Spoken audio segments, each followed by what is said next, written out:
Irmão, vamos ler a palavra de Deus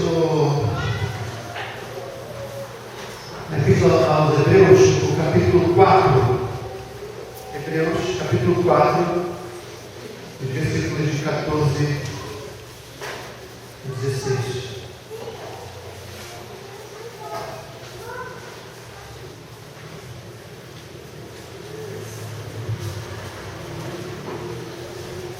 Hebreus 4.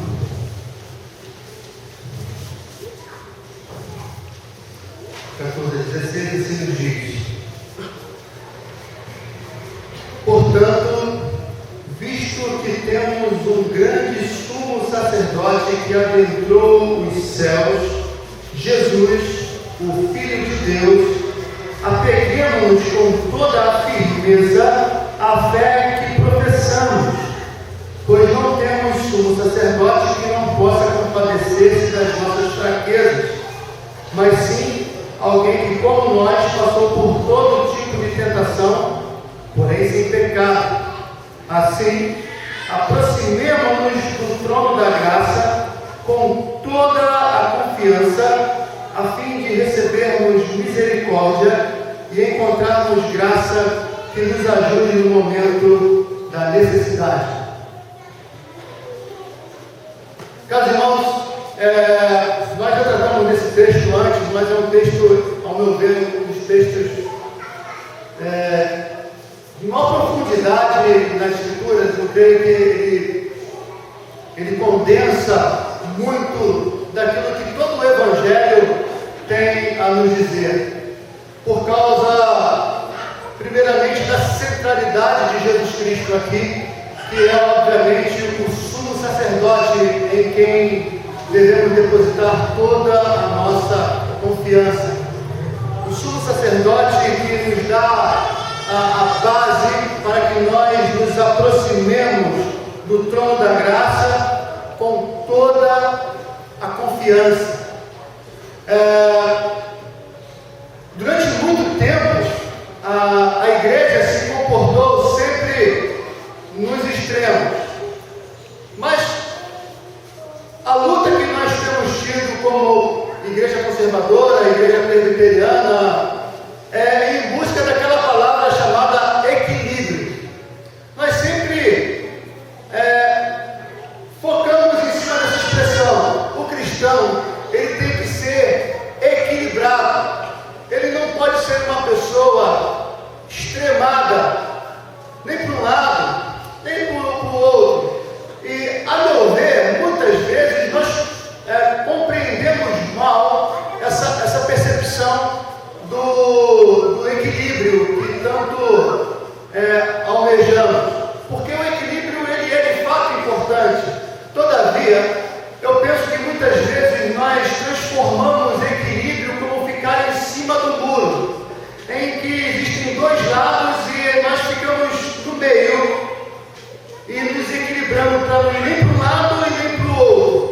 Na busca desse equilíbrio, nós acabamos não tomando decisão alguma, não agindo de maneira forte, não agindo de maneira coerente muitas vezes com aquilo que dizemos crer. Isso fez parte muitas vezes da história da igreja, o problema de caminhar por extremos. Nós vemos isso na antiguidade. Nós vamos perceber que a igreja, no início da Idade Média, quando a igreja começa a se afastar dos propósitos de Deus, das Escrituras Sagradas, eles começam a caminhar por um secularismo, por um materialismo muito grande. Algumas pessoas se voltaram contra isso e montaram monastérios na busca de uma piedade, né? E esses monastérios tiveram um papel muito importante na história da igreja, isso é indiscutível. Todavia, muitas pessoas que buscaram esses monastérios na busca de uma espiritualidade mais profunda, de santidade mais profunda, se afastaram da sociedade, porque na sociedade tinha um pecado. E isso, obviamente, por causa de um desequilíbrio, eles reagiram com outro desequilíbrio.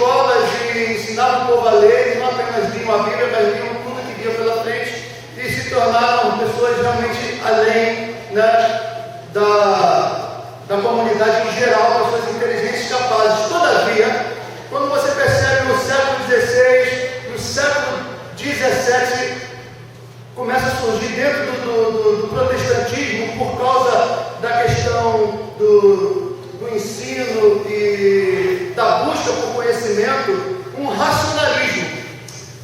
Existe até um movimento dessa época chamado escolasticismo protestante, que é algo que foi muito interessante, muito profundo. As teologias que surgiram nessa época foram grandiosas, todavia as pessoas esfriaram.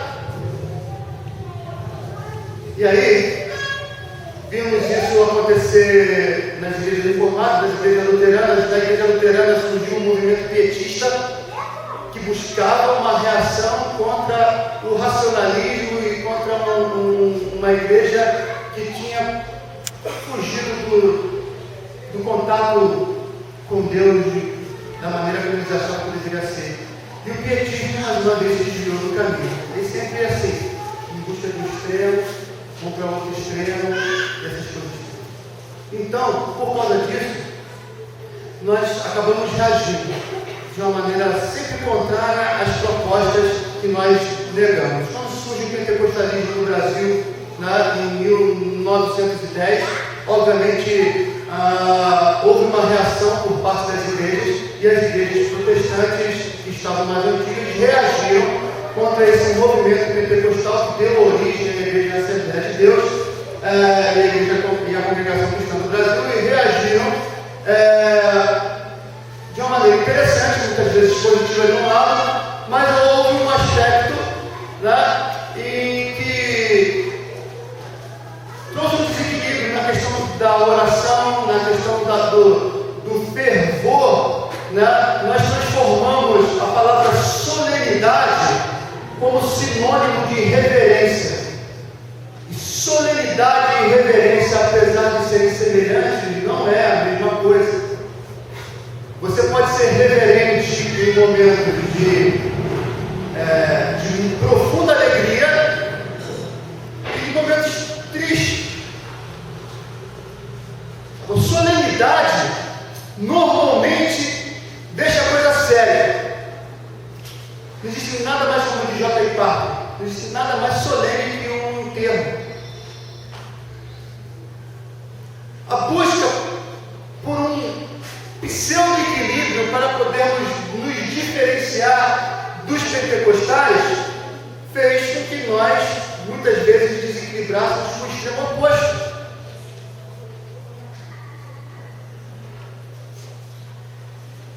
Então, igrejas como a igreja presbiteriana, igrejas congregacionais, igrejas batistas, profundamente envolvidas com missões e com oração, essas coisas todas, né, de chegar pelo irmão e orar pelo irmão e buscar isso com fervor, né, e essas coisas foram bem que se tornando muito formais, por assim dizer.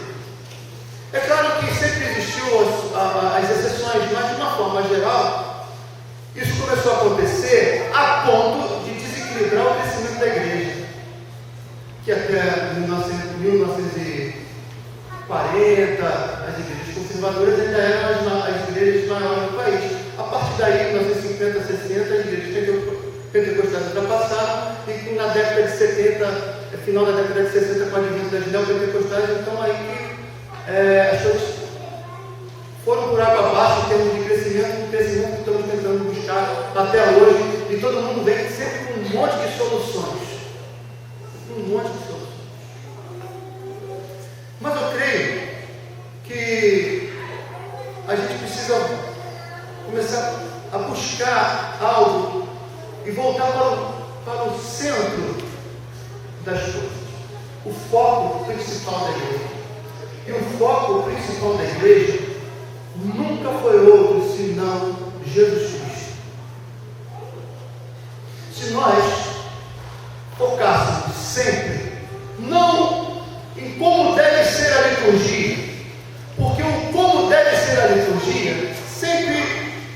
teria saúde, força e equilíbrio se o foco não estivesse na liturgia, mas estivesse no Senhor na liturgia.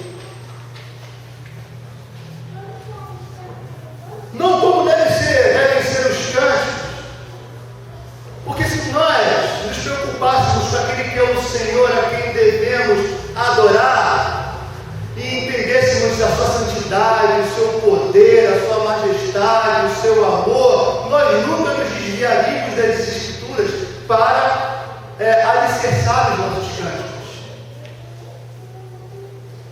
O problema é que nós sempre, muitas vezes, orientamos os nossos caminhos da seguinte maneira: nós não somos como eles são, nós somos diferentes. Aí a pergunta que eu fiz alguns anos atrás no seminário: tudo bem, você é diferente do pentecostal? Sim, eu sou diferente do pentecostal. Você é diferente do arminiano? Ah, sim, eu sou diferente do arminiano. Você é diferente do neopentecostal? Sim, você não é igual ao reino de Deus? Não, tá. Você é o quê? Porque o que você não é, eu já sei. Mas o que você não é, não me interessa.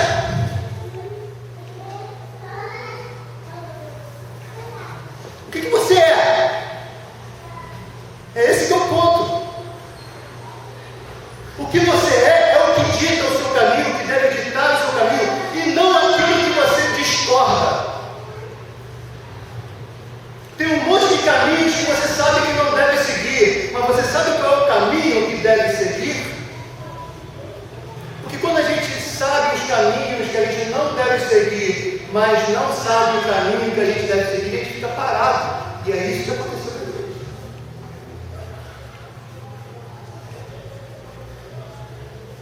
Os cristãos judeus estavam sendo perseguidos pelos seus compatriotas, porque eram judeus que não mais ofertavam no templo, ofereciam sacrifícios no templo.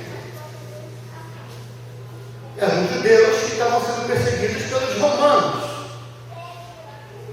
Eram judeus que estavam passando por extrema dificuldade, eles perderam a base, o alicerce da família. E alguns deles estavam voltando, querendo voltar para o judaísmo. Aí o autor das Epístolas aos Hebreus vai dizer o seguinte: olha, foca em Jesus, foca no sumo sacerdote, por aquilo que ele fez, porque o que ele fez é perfeito, o que ele fez é para sempre. Você está querendo guiar a sua vida por aquilo que está te atingindo, a não aceitação de sua família, a perseguição ali, as pessoas que não concordam mais comigo.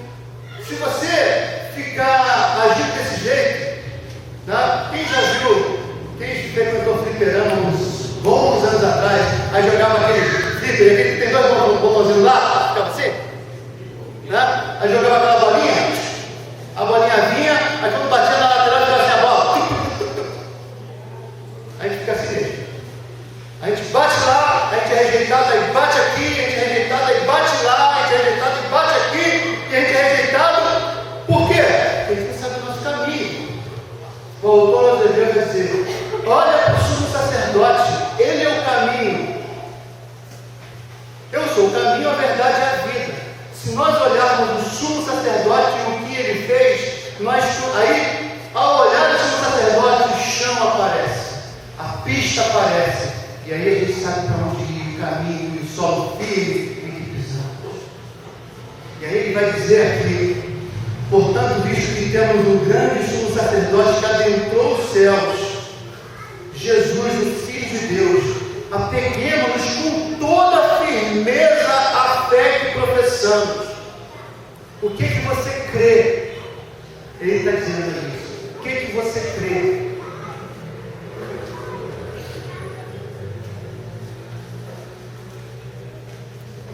Temos tido muita discussão, inclusive em debate na internet e congressos que nós temos participado, a questão da necessidade dos evangélicos cristãos reverem a importância da cultura.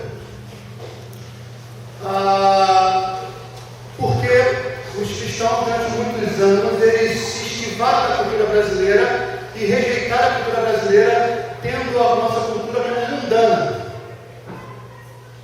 E aí, as pessoas estão rediscutindo isso à luz da teologia da criação, de que todas as coisas pertencem a Deus.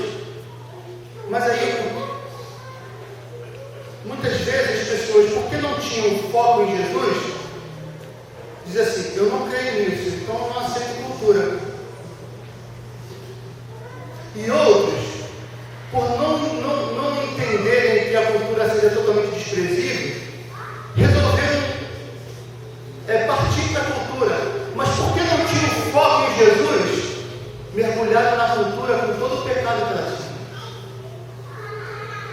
Não conseguiram fazer o filtro que diz assim: esse elemento da cultura é bom, mas esse elemento não é.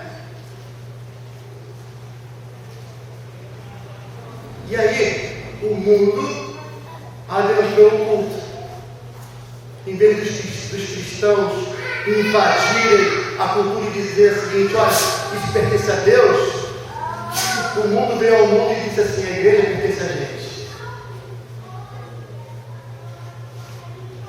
Tudo porque perderam o foco, porque perderam o foco daquilo que Jesus Cristo fez. Porque se eles tivessem olhado sempre para Cristo, eles viriam que Cristo também entrou na cultura, mas nunca deixou de ser o Cristo, o Salvador. O Cristo entrou na casa de Zaqueu, bebeu com ele, comeu com ele. O Cristo entrou na casa de Simão, o fariseu. O Cristo entrou numa festa de casamento e nunca deixou de ser o Cristo. Mas nós saímos de dentro do santuário e vamos para um local diferente, e aí nós nos tornamos como um camaleão que se molda e toma a cor das coisas. Porque perdemos o foco. Isso tem trazido problemas para nós, sabe por quê? Porque quando deitamos em nossas camas, porque somos crentes, a nossa consciência pesa. A gente não sabe se está seguindo o caminho certo nunca. A gente fica falando: será que isso mesmo está certo? Será? E as lágrimas vêm aos olhos porque você pensa que você está pecando. E pode estar pecando mesmo.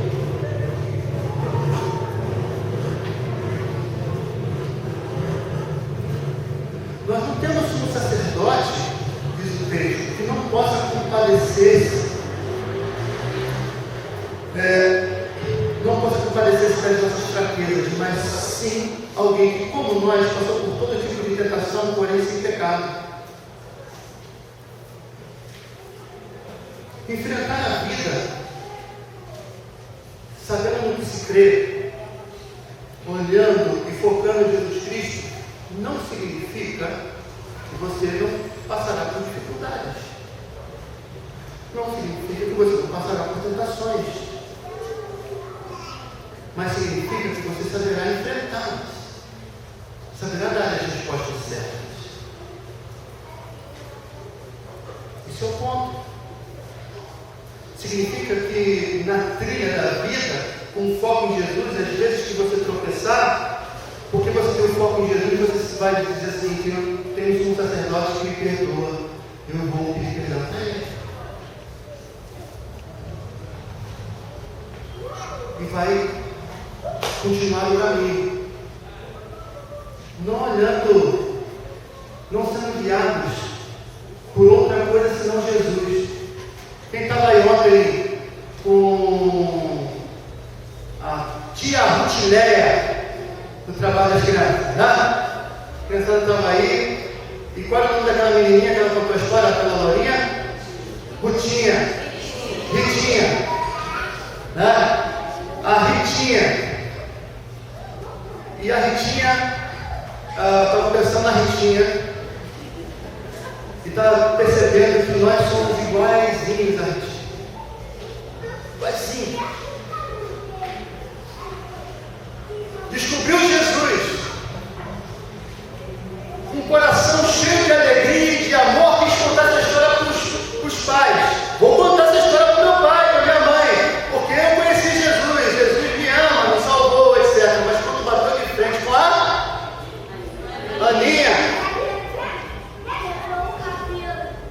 Aninha era uma criancinha perua metida besta.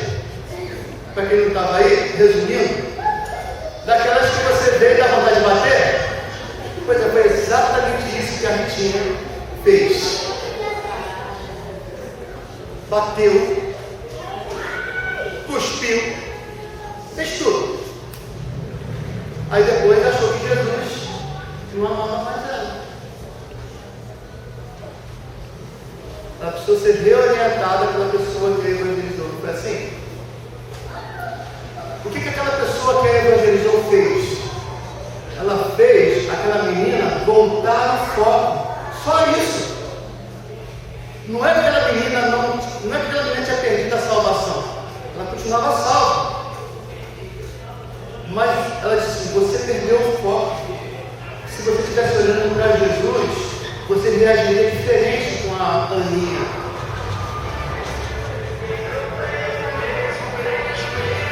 Você perdeu o foco e você agiu como um não cristão. Você perdeu o foco e acha que Deus não te ama mais. Mas se você estivesse olhando para o que Cristo fez, que o sumo sacerdote, o grande sumo sacerdote, que o sacrifício dele é perfeito, que o sacrifício dele é para todas as eras, e que se Deus te segurou pela mão, ele nunca mais vai soltar a sua mão, você teria a segurança de que você pode se ajoelhar na presença dele, pedir perdão e sentir alegria de novo. Alegria de novo. E continuar o seu caminho, sempre olhando para Jesus. Esse é o ponto. Focar em Jesus. Assim, aproximemos-nos do trono da graça com toda a confiança. Toda a confiança. Com confiança significa orar com confiança, cantar com confiança, falar de Jesus com confiança, agir com confiança. Mas acontece, se lembra de estarmos nos esquivando e não queremos ser iguais aos outros? Porque se eu orar pela pessoa, né, e abraçar aquela pessoa e orar com fervor por aquela pessoa, para que aquela pessoa seja restaurada na sua vida, na sua família, no seu casamento, etc. Poxa, a Sônia vai olhar para mim e vai pensar que eu sou pentecostal. Mas essa história de pentecostal mais conosco que você foi a história de pentecostal inventou, e você foi na área dele. O que diferencia o pentecostal do não pentecostal é a doutrina do batismo do Espírito Santo. Aliás, eles aprenderam a orar com a gente, não foi a gente que aprendeu a orar com eles. Quem liderou o avivamento na história da igreja foi protestantes, presbiterianos, congregacionais, batistas, metodistas. Não foram pentecostais. Aliás, o pentecostalismo no Brasil nunca viveu avivamento. Nunca. Eles não conhecem avivamento. A igreja protestante, presbiteriana, metodista, congregacional, todas elas conhecem avivamento. O pentecostalismo brasileiro não conhece avivamento, apesar de eles dizerem que vive um avivamento. Não existe, ele nunca teve nesse país um avivamento à luz dos grandes avivamentos que já ocorreram no passado. Os grandes historiadores na área de história da igreja vão testificar isso. Se você compara os movimentos evangélicos que tivemos no Brasil, nenhum deles sequer se aproxima do movimento de avivamento que ocorreu no século XIX, no século XVIII. Muito menos do que aconteceu com a reforma protestante, que foi um grande avivamento. O brasileiro não conhece avivamento. Muito menos não pentecostal não conhece a Bíblia. Então, queridos irmãos, ora com confiança. Né? A pessoa chegou para você, mas por mim. É aquela pessoa, Deus colocou no seu coração, coloca a mão em cima do corpo dela, ora por ela. Você não tem um sumo sacerdote fraco, não. Você tem um sumo sacerdote poderoso. Porque se você dependesse do seu poder, do poder da sua oração, a oração não tem poder nenhum. Já falei isso. Quem tem nosso sumo sacerdote. Ele tem poder. E se você ora com confiança, porque o seu foco está nele, a história muda. Quando você cantar, cante com confiança. Quando você adoecer e ficar enfermo, a febre tiver 40 graus, entendeu? Tenha confiança. Sabe por quê? Porque Deus te ama na alegria e na tristeza. Nós fazemos essa promessa no nosso casamento, não conseguimos cumprir, mas Deus cumpre. Porque o nosso noivo, que é Jesus, noivo, a igreja é a noiva, né? Ele é fiel. Mas ele é fiel à sua palavra. Ele é fiel às suas promessas. Porque ele é Deus. Então, se ele necessita orar, ore, busque o dom da graça com confiança, com firmeza, caminhe como quem sabe o caminho do céu. Para as pessoas olharem para você e dizer o seguinte: ele sabe para onde vai, eu vou seguir. Sabe por quê? Porque não depende de você, depende de quem você crê. Você crê em Jesus? Se você crê em Jesus, trilhe firme nesse caminho. Tudo muda. A sua vida muda, a igreja muda, os ministérios da igreja mudam, a nossa caminhada muda. Amém? Pai, te louvamos, Senhor, porque Tu és Deus. Deus Todo-Poderoso, que enviou o teu Santo Filho, que fez uma obra perfeita, Senhor, para que pudéssemos, de fato, te servir. Para que pudéssemos, Senhor, ter plena confiança, andarmos com fé, na certeza de que a fé é de fato a certeza das coisas que se esperam, filho de convicção de coisas que não se veem, mas que estão a isso, porque foram feitas por Ti, criadas por Ti. Ó Deus, perdoa-nos nossos pecados, se muitas vezes fraquejamos. Perdoa-nos as nossas falhas, se muitas vezes, ó Deus, não sabemos, Senhor, percorrer os nossos caminhos porque nos desviamos ou paramos. Ó Deus, ensina-nos, Senhor, a